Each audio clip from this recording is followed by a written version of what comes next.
मेरा नाम शशांक शेखर सिंह है।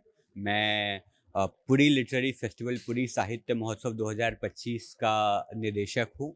मैं स्वयं को बहुत ही सौभाग्यशाली समझता हूँ कि जगन्नाथ महाप्रभु की इस धरती पर हमें पुरी साहित्यिक महोत्सव का आयोजन करने का अवसर प्राप्त हुआ।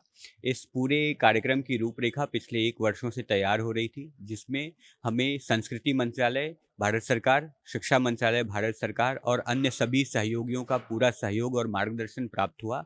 पुरी लिटरेरी फेस्टिवल 2025 या के द्वारा हमारा यह प्रयास है कि हम अलग-अलग थीम्स, अलग-अलग विषयों को लेकर के उड़ीसा और पूरे भारत के युवाओं को जोड़ सकें, उनके बीच में जा सकें। हमारा प्रयास है कि हम यह सिद्ध कर सकें कि जो भारतीय संस्कृति या जो उड़ीसा की संस्कृति है, यह सिर्फ़ अतीत का विषय नहीं है, यह उसी तरीके से हमारे वर्तमान और भविष्य से जुड़ी हुई है।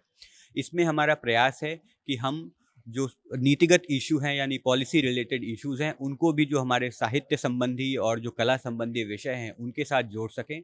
इसमें हमने सस्टेनेबिलिटी यानी सस्टेनेबिलिटी और आर्टिफ़िशियल इंटेलिजेंस यानी कृत्रिम बुद्धिमत्ता और स्टार्टअप रिवॉल्यूशन जैसे सेशंस को भी जोड़ा है। हमारा ये पूरा प्रयास है कि हम इसमें ओडिया संस्कृति और ओडिया कला का प्रदर्शन समस्त विश्व के सामने कर सकें।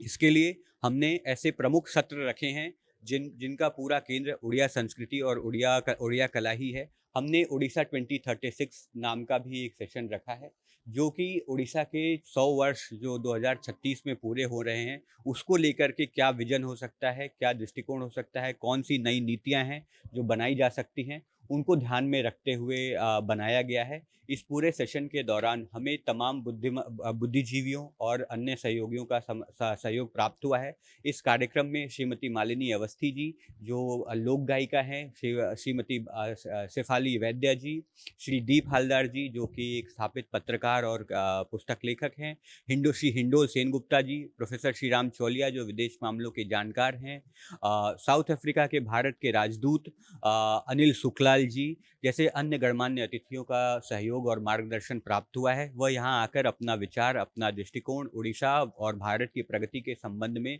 हम सभी से साझा करेंगे। मुझे इस बात की बेहद खुशी है।